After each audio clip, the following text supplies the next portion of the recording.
एक और बड़ी खबर, हिजबुल्लाह के ठिकानों पर इजराइल का हमला हुआ है। इजरायली हमले में हिजबुल्लाह के 6 कमांडर्स की मौत हो गई है। कमांडर्स की मौत पर हिजबुल्लाह ने कहा है कि गाजा की सुरक्षा में कमांडर्स की हुई मौत।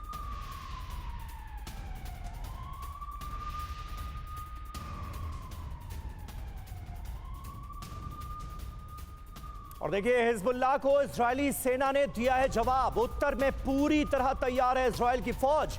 आसमान, जमीन और समंदर में तैयारियां तेज कर दी गई हैं, यानी आईडीएफ भी हिजबुल्लाह के तमाम हमलों का सामना करने के लिए पूरी तरह से तैयार है। ये बताया गया है इजराइल की तरफ से कि आसमान, जमीन और समंदर में हमने भी तैयारी कर दी है तेज। और हिजबुल्लाह की रैली से पहले इजरायली सेना का संदेश भी सामने आया है। किसी भी हमले का जवाब देने को आईडीएफ तैयार है, ये कहना है इजराइल की सेना का। आने वाले दिनों में भी हर हमले का जवाब दिया जाएगा। दूसरी बड़ी बात, वहीं ये भी कहा जा रहा है कि लेबनान सीमा पर हाई अलर्ट इस वक्त है। इजराइल की सेना वहां भी तैनात है। आसमान, जमीन, समंदर में तैयारियां तेज की गई हैं। तो एक तरफ तो मनीष हमारे साथ लेबनान बॉर्डर से ही हैं, जैसे कि मनीष हर एक पहलू पर बता रहे हैं कि इस वक्त क्या तैयारी हिजबुल्लाह की तरफ से की गई है वहां पर रैली से या ये हिजबुल्लाह के नसरल्लाह के भाषण से पहले। मनीष, लेकिन हमास से भी एक बड़ी चुनौती मिल रही है।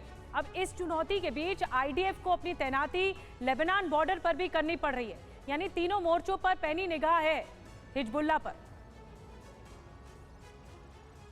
जी हाँ, बिल्कुल। देखिए, वैसे तो इजराइल का इतिहास रहा है कि इजराइल ने एक साथ कई फ्रंट पर युद्ध लड़े हैं, लेकिन इस बार स्थिति थोड़ी अलग है। इस बार स्थिति इसलिए अलग है क्योंकि आपको गाजा में हमास का सफाया करना है, तो आप सारा ध्यान गाजा में लगाए हुए हैं। लेकिन वहीं हमास के बचाने के लिए चक्रव्यूह बना कौन रहा है? हिजबुल्लाह। और हिजबुल्लाह के साथ 2006 की लड़ाई के बाद से इजराइल ने उसकी असली ताकत को समझा है कि हिजबुल्लाह के पास कितनी भारी संख्या में रॉकेट है, मिसाइल है, लड़ाके हैं, और इसीलिए टेंशन ज़्यादा है। इसीलिए आईडीएफ ने यहाँ पर तैयारियां भी ज़्यादा कर रखी है। आज की तारीख में इजराइल के एक आम आदमी से लेकर प्रधानमंत्री तक हर किसी के मन में एक ही चिंता है कि अगर नसरुल्लाह के ऐलान के बाद हिजबुल्लाह ने युद्ध की घोषणा की तो फिर क्या होगा। क्योंकि युद्ध से पहले ही जिस इलाके में मैं खड़ा हूँ, लगातार यहाँ पर हिजबुल्लाह के रॉकेट और मिसाइल दागे जाते रहे। इन इलाकों में आईडीएफ को मजबूरी में ही सही अपनी आधे से ज़्यादा ताकत यहाँ पर पोजीशन करनी पड़ी है, क्योंकि यहाँ से लेबनान से कभी भी हिजबुल्लाह का अगर बड़ा आक्रमण होता है तो आपको हर हालत में रोकना होगा। वैसे खबरें यह भी है कि 7 अक्टूबर के हमले के लिए हमास और हिजबुल्लाह दोनों ने मिलकर प्लानिंग की थी, लेकिन हमास ने अकेले कर लिया और उस समय हिजबुल्लाह नहीं आया था। आज हमास को हिजबुल्लाह की ज़रूरत है और इसी वजह से हिजबुल्लाह के इस ऐलान पर हर किसी की नजरें हैं। बिल्कुल बिल्कुल मनीष, आप नजर बनाकर रखिएगा, आगे भी आपके पास आएंगे और ताजा जानकारी आपके जरिए अपने दर्शकों तक पहुंचाएंगे। इस बीच गाजा पट्टी में आईडीएफ का बड़ा एक्शन देखने को मिल रहा है। गाजा में हमास का ट्रेनिंग बेस कर दिया गया है सीज, तो ग्राउंड ऑपरेशन लगातार आगे बढ़ाया जा रहा है आईडीएफ की तरफ से। किस तरह से वो आप इन तस्वीरों के जरिए देख सकते हैं। गाजा में कई जगहों पर इस तरह से इजराइल के झंडे भी लहराए गए। और एक और बड़ी खबर मिल रही है, गाजा में इजराइल की भीषण बमबारी हुई है। इजरायली एयरफोर्स ने यहां बम बरसाए हैं। आईडीएफ की बमबारी से गाजा में भारी तबाही मची है।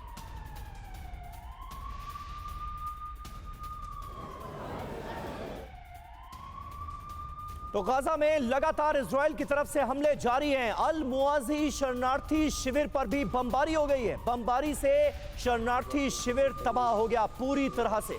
ये देखिए तस्वीरें हमले के बाद किए हैं, जहां पर हमले वाली जगह पर कितना बड़ा गड्ढा हो गया है ये आप देख सकते हैं तस्वीरों में। यानी कितनी जबरदस्त और ताकतवर मिसाइल यहां पर गिराई गई है, इसका आप अंदाजा लगा सकते हैं इन तस्वीरों को देखने के बाद।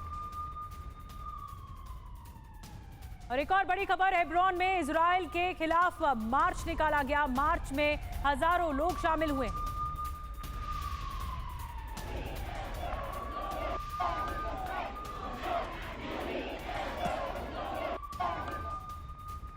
तो देखिए, वेस्ट बैंक में भी इजराइल का विरोध बढ़ता नजर आ रहा है अब, और गाजा में इजरायली फोर्स का जबरदस्त एक्शन नजर आया है। यहां पर एयर फोर्स पूरी तरह से एक्शन में है। खान यूनिस में आईडीएफ ने हवाई हमला किया है। विमानों से एक घर पर बरसाए गए बम।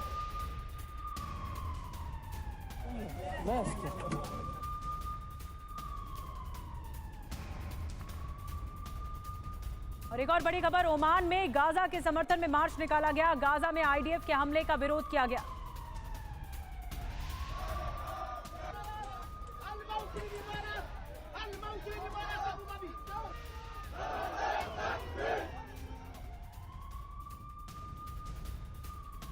और ईरान लगातार एक्टिव मोड में है। ईरान के खिलाफ अमेरिका ने बड़ी सैन्य तैयारी की है। इजराइल में अमेरिका का गुप्त सैन्य बेस एक्टिव किया गया है। हमास, हिजबुल्लाह, ईरान के खिलाफ ये एक्शन प्लान बनाया गया है। अमेरिकी बेस से पश्चिम एशिया में सैन्य अभियान चलाना संभव है, मुमकिन है। ईरान की मिसाइलों को नाकाम कर सकता है अमेरिका। अमेरिकी बेस पर डिफेंस सिस्टम और रडार प्रणाली मौजूद है। अमेरिकी सैन्य बेस पर द इंटरसेप्ट की रिपोर्ट में ये बड़े दावे किए गए। और इजराइल में यूएस का सैन्य बेस, जी हां, अब इसी के बारे में डिटेल में जानकारी आपको दे रहे हैं। ये सीक्रेट मिलिट्री बेस है, अमेरिका का सीक्रेट मिलिट्री बेस, जो यूएस बेस का कोड नेम है साइट 512। नेगेव रेगिस्तान में यूएस का सैन्य बेस है। गाजा से कुछ किलोमीटर दूर ही ये यूएस का बेस बनाया गया है।